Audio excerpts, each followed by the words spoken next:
नगर निकाय का चुनाव चल रहा है शहर शेरघाटी में, आप सभी लोगों को पता है और डॉक्टर साहब को भी पता है। इनका नाम प्रदीप कुमार है, कुंडो डॉक्टर के नाम से ये शहर शेरघाटी में फेमस है और ये medical officer, retired medical officer और फिजिशियन की क्लिनिक यहाँ पे शेरघाटी में खोले और आसपास के जो लोग हैं ट्रीटमेंट के लिए यहीं आते हैं।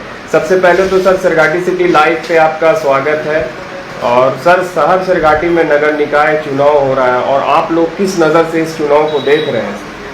सबसे पहले तो आपको थैंक यू बता देंगे इसके लिए कि आप आए मेरे यहाँ। और जहाँ तक चुनाव नगर निकाय का सवाल है, ये तो एक सरकारी प्रक्रिया है, ये सरकार के द्वारा ही निर्धारित किया जाता है कि कब चुनाव होगा, क्या होगा।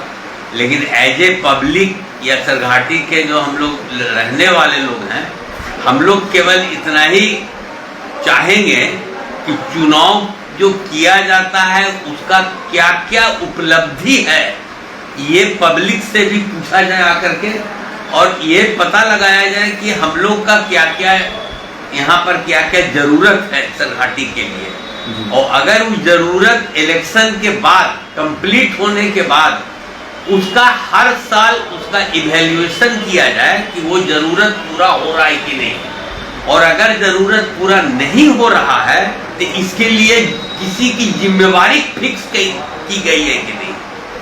अगर मान लीजिए कि हमको बाथरूम बनाना है तो बाथरूम हम बना दिए, अब बाथरूम का देखभाल करने वाला कोई नहीं है, बाथरूम के बाहर ही लोग पेशाब कर रहे हैं और लैट्रिन करके चले जाएंगे, तो उसका साफ सफाई की व्यवस्था किसके अंडर में है? और वहां पर डिस्प्ले होना चाहिए कि अगर बाथरूम गंदा है तो आप इतना नंबर पर टेलीफोन करके बुलाया जाए और बाथरूम को साफ करवाया जाए। जहां तक सब्जी मार्केट बनाने का है उसका भी देख रेख कौन करेगा, मांस मछली जहां बिकने का सवाल है उसका कौन साफ सफाई का। जब तक एक फिक्स नहीं होगा, आपको कोई भी काम का अगर फिक्सेशन नहीं किया जाएगा कि ये काम इनके जिम्मे में है, अगर ये नहीं होता है तो इन पर ये कार्रवाई होगी, तब तक इस तरह का इलेक्शन से कोई पब्लिक को फायदा नहीं होने जा रहा। शहर शेरघाटी में सर बड़ी बड़ी गाड़ियां आई हैं जो सफाई के नाम पे लगी हुई है नगर परिषद में। नहीं, गाड़ी से तो सफाई, गाड़ी तो चलाएगा ना कौन, उसका ऑर्डर कौन करेगा गाड़ी चलाने के लिए कि गाड़ी चला करके सफाई। आज जैसे देखिए अभी पूरे शेरघाटी मंडल में हमको लगता है कि डेंगू का बीमारी इतना फैल रहा है, लेकिन बेटर तो कोई नहीं जान सकता। काफी मात्रा में डेंगू का मरीज यहाँ पर आ रहे हैं, कुछ बाहर से भी आए हैं, कुछ यहाँ भी हो गए हैं। लेकिन देखिए किसी के तरफ से ना कोई फॉगिंग हो रहा है, न ये जानकारी लिया जा रहा है कि कहाँ पर डेंगू का मरीज ज्यादा है वहां पर जाके प्रतिदिन फॉगिंग किया जाए, या जो उसका निर्धारण करेगा। ये सब तो कुछ होता नहीं है, हो नहीं रहा है। तो हम लोग को तो वोट दे करके हमको क्या प्राप्त हो रहा है इसका भी तो पूछने वाला, देखने वाला कोई होना चाहिए। अब जैसे आप लाइट लगा दिए, लाइट खराब हो गया तो ये लाइट कितना दिन में बनेगा, अगर नहीं बनता है तो उसको रिस्पॉन्सिबिलिटी फिक्स होना चाहिए कि इस आदमी पर कार्रवाई होगा अगर लाइट इतना दिन तक नहीं बना। जब तक इस तरह से निर्धारित नहीं होगा तब तक ये इलेक्शन एक समझिए कि फार्स होगा। ही इलेक्शन में लोग जीतेगा और जिस तरह से पहले कई इलेक्शन के बाद हुआ है वही चीज अब भी वही होने जा रहा है।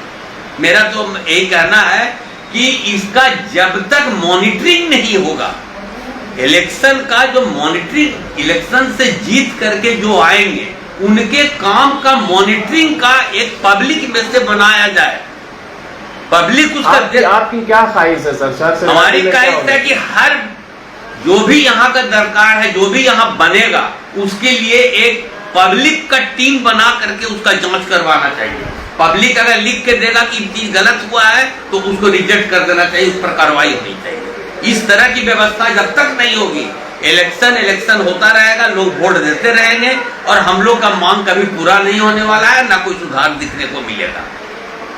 आप देख रहे थे ये प्रदीप कुमार डॉक्टर कुंडो के नाम से ये शहर शेरघाटी में फेमस थे, क्योंकि शेरघाटी सिटी लाइव इनके पास आया और इनकी भी राय जानना ज़रूरी है क्योंकि शहर के ये डॉक्टर हैं और आसपास के लोग यहाँ पे दिखलाने आते हैं, तो इनके दिल में क्या है चुनाव के प्रति आप लोगों को सुना होगा। आप देख रहे थे शेरघाटी, शाहिद आलम शेरघाटी से।